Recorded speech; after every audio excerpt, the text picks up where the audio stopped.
Sagaria hoofstuk 7. Op 7 Desember in die 4de jaar van koning Darius se regering, het daar nog 'n boodskap van die Here aan Sagaria gekom.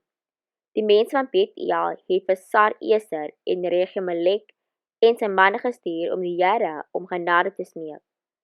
Hulle moes die volgende vraag aan die profete en die priesters by die tempel van die Here, die Almagtige vra: Moet ons voortgaan om in die 5de maand te huil en te vas soos ons nou al vir baie jare doen?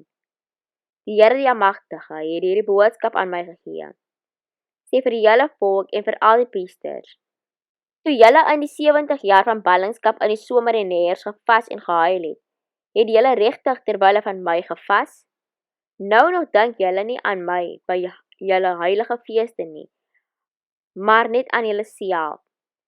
Is dit nie dieselfde boodskap wat die Here jare gelede deur sy profete verkondig het, toe Jerusalem en die dorpe van Juda vol mense was en die suide en die Laagveld bewoon was nie?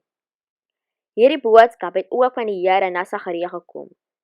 Dit is wat die Here die Almagtige sê: Oordeel regverdig en eerlik in regsake. Wees liefdevol en simpatiek met mekaar. Moenie die weduwees, die weeskinders, die vreemdelinge en die armes verdruk nie. Moenie bose planne teen mekaar beplan nie. Julle voorouers wou nie na hierdie boodskap luister nie.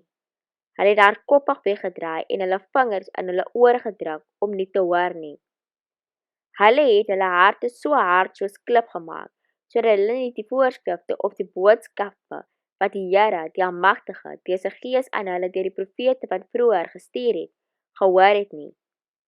Daarom was die Here die Almagtige so kwaad vir hulle.